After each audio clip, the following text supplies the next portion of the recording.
On this day in history, we remember the remarkable individuals who shaped our world. Welcome to Who Died Today in History, where we honor their legacies. From artists to leaders, their impact lives on. If you find their stories meaningful, like, subscribe, and hit the bell to stay connected. Linda Lewis, the British singer-songwriter renowned for her dazzling five-octave vocal range and genre-defying sound, passed away peacefully on May 3, 2023, at the age of 72. Her death from natural causes marked the quiet end to a career that had once defied every musical boundary. Though her passing did not provoke the international upheaval often reserved for political leaders or global icons, it stirred a wave of heartfelt tributes that spoke volumes about her quiet, enduring influence. Born in 1950 in London's East End, Lewis emerged from modest beginnings to shape a distinctive career that wove together soul, pop, folk, and funk. She was a Black British woman in a music industry long dominated by narrowly defined expectations, particularly during the 1970s. Yet she thrived, not only as a solo artist with hits like Rock-a-Doodle-Doo and It's in His Kiss, but also as a backing vocalist for legends such as David Bowie, Cat Stevens, and Rod Stewart. Her musical versatility mirrored the eclectic spirit of her era, an age of experimentation, boundary pushing, and the blossoming of multicultural voices.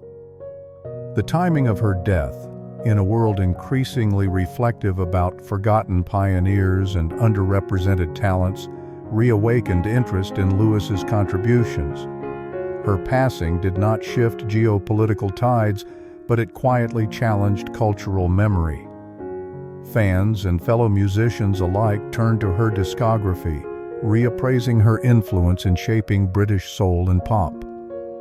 In a digital age when overlooked artists can be rediscovered with the click of a button, Linda Lewis's death provided a catalyst for renewed appreciation, amplifying her legacy far beyond the modest commercial success she once achieved. Her death also illustrates how society memorializes artists not merely for their fame, but for the authenticity they bring to their work. Lewis, who never conformed to the mold of a mainstream pop star, became a symbol of artistic resilience, an artist who endured industry invisibility and still chose to sing. Today, her legacy is preserved through reissued albums, streaming platforms, tribute concerts, and the voices of new artists who cite her as an inspiration. In reflecting on Linda Lewis's passing, we are reminded that mortality need not silence creativity.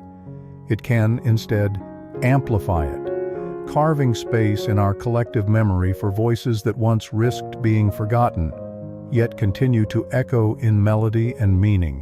Daliah Lavi, the Israeli-born actress and singer whose career spanned continents and genres, died of natural causes on May 3, 2017, at the age of 74 in Asheville, North Carolina. Her passing marked the end of a life shaped by reinvention, an artist who navigated shifting cultural tides from post-war Europe to Hollywood and back again. Though her death was quiet, its significance lay in the fading of an era she embodied, one where global stardom often came at the intersection of glamour, displacement, and artistic adaptability. Born in 1942 in British Mandate Palestine, Lavi came of age in the shadow of war and nationalism. Her early exposure to international cinema led her to Europe, where she studied ballet before pivoting to film. By the 1960s, she had become a recognizable face in both European art films and American genre flicks, perhaps most famously appearing in the James Bond spoof Casino Royale, 1967. Yet Lavi was more than a screen siren. In the 1970s, she redefined herself once again as a German-language pop singer, capturing the hearts of audiences with her smoky voice and theatrical presence. Her death reflected the quiet departure of a certain kind of European star. cosmopolitan, polyglot, and agile in identity. In an era defined by borders, both political and cultural, Lavi's life defied them. The immediate consequence of her passing was a wave of nostalgic recognition, particularly in Germany, where her singing career had left an indelible mark. While she may not have altered the course of global history, her ability to reinvent herself across language, medium, and nation made her an icon of adaptability, a value increasingly cherished in the 21st century. Lavi's legacy illustrates how we remember artists who don't neatly fit into a single genre or national identity. Her memory lives on through her films, her haunting music, and the fans who continue to rediscover her work. She is immortalized less through statues or textbooks, and more through the intimate act of listening, of watching, and finding resonance in her timeless performances.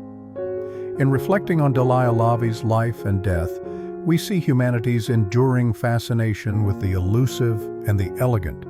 Mortality may end a life, but art stretches that life across generations, turning memory into myth and personal expression into shared legacy. Mehmed II, known as Mehmed the Conqueror, died on May 3, 1481, under circumstances that have fueled speculation for centuries. Though officially recorded as a natural death, possibly due to gout, poisoning, or complications from a prolonged illness, many historians suspect foul play. The ambiguity surrounding his death mirrors the complex political climate of the Ottoman Empire at the time, a state forged by conquest, held together by court intrigue, and governed by the immense will of a single man. His sudden passing while on a mysterious military campaign, believed to be aimed either at Italy or the Mamluk Sultanate, left the empire in temporary uncertainty and opened the door to fierce succession struggles. Mehmed's death marked the end of a transformative reign. His capture of Constantinople in 1453 at the age of 21 not only reshaped the political map of Europe and Asia, but also symbolized the end of the Byzantine Empire and the beginning of a new Ottoman Golden Age. He positioned himself as both a Muslim sultan and a universal emperor, embracing diverse cultures, legal reforms, and artistic patronage. His vision extended far beyond conquest. He saw the empire as a mosaic of peoples unified under strong, centralized rule. The immediate consequences of his death were profound. Power quickly shifted to his son Bayezid II after a brief succession crisis, and Mehmed's expansive ambitions, particularly in Europe, were largely curtailed. While the Ottoman Empire continued to grow under subsequent sultans, none would replicate the blend of military prowess and imperial vision that defined Mehmed's leadership. His death, far from diminishing his legacy, enhanced his legend. He became an enduring symbol of Islamic might and imperial ambition, immortalized in Turkish epic poetry, European chronicles, and even Renaissance fears of the Turk. In modern Turkey, Mehmed is honored as a national hero, with his image and name embedded in schools, mosques, and popular culture. Reflecting on Mehmed's death, we see how mortality intersects with legacy. His power ended with his last breath, but his memory lived on through the city he conquered and the empire he shaped. Humanity remembers such figures not merely for how they died, but for how they changed the world, and how their echoes still reverberate through the corridors of history. Lloyd Price, the influential American singer, songwriter, and entrepreneur known as Mr. Personality, died of natural causes on May 3, 2021, at the age of 88. His passing marked the end of a long life shaped by groundbreaking achievements in music and business, yet also underscored the struggles Black artists faced in gaining recognition and ownership in a racially divided America. Price died from complications related to diabetes, a quiet and natural conclusion to a career that was anything but. Price rose to fame in the 1950s with hits like Lawdy Miss Claudie, which helped bridge the gap between rhythm and blues and rock and roll. His vibrant sound and catchy lyrics captured a nation in cultural transition. Young Americans were pushing against segregation, seeking unity through music. Price not only broke musical barriers but also business ones, becoming one of the first African-American artists to own his own record label, food company, and publishing rights. His entrepreneurial spirit stood as a testament to the values of self-determination and equality during a time when systemic racism still barred many black artists from fair compensation and creative control.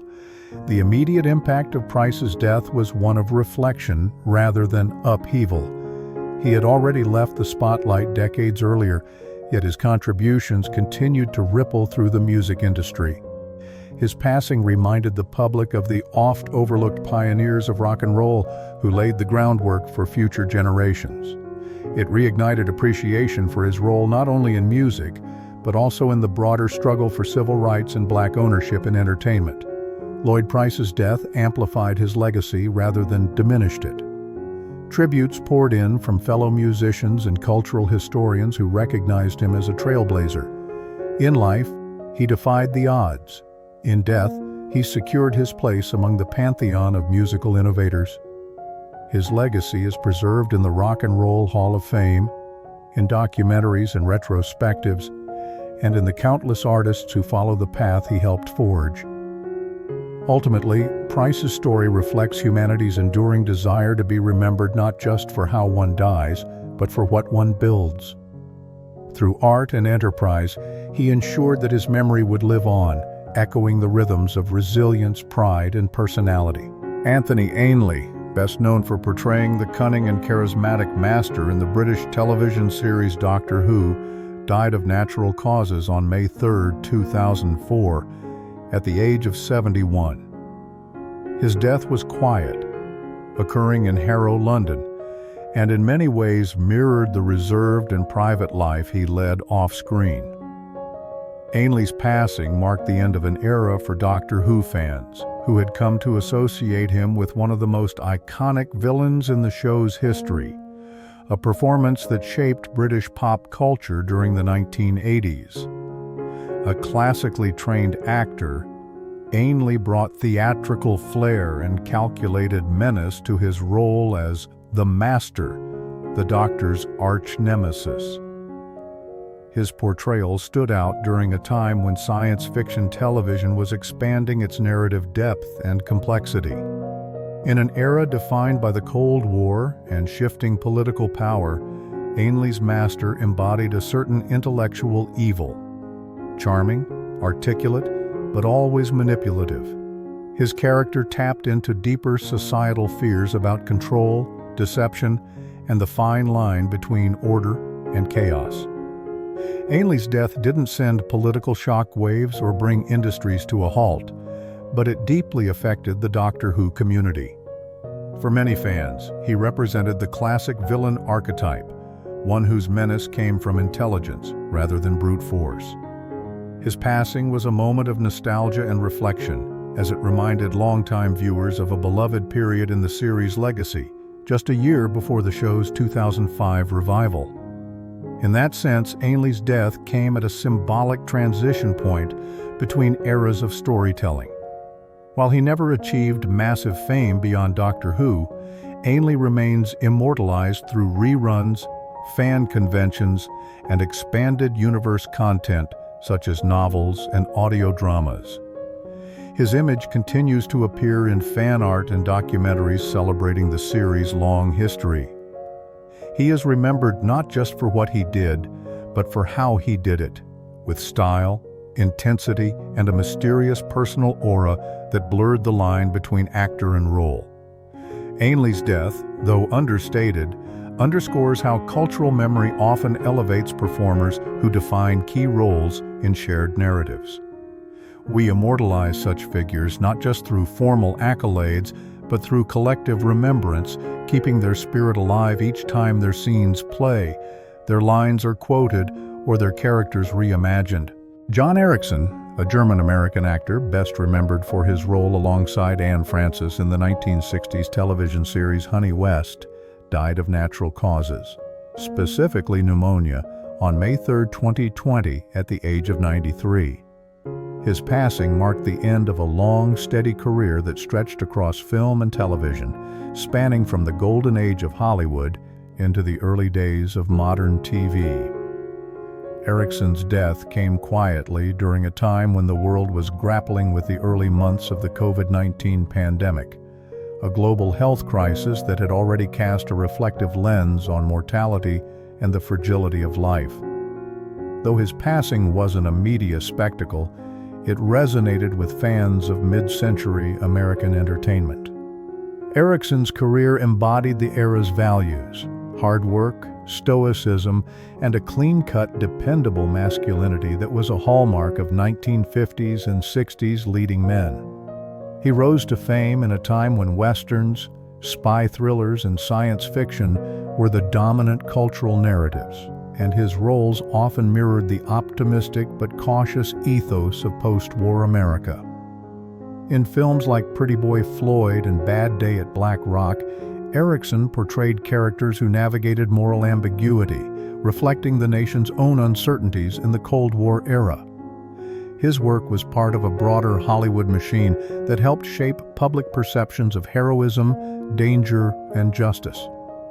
The immediate aftermath of his death was marked by respectful remembrance within the entertainment community and niche film history circles.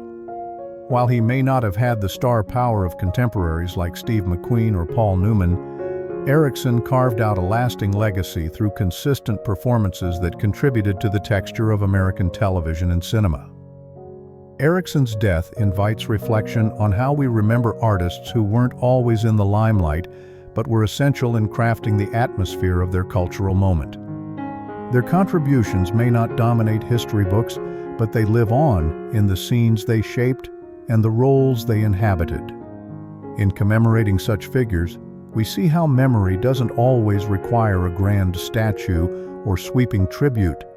It can reside in a familiar episode, a well-delivered line, or the quiet admiration of those who grew up watching them.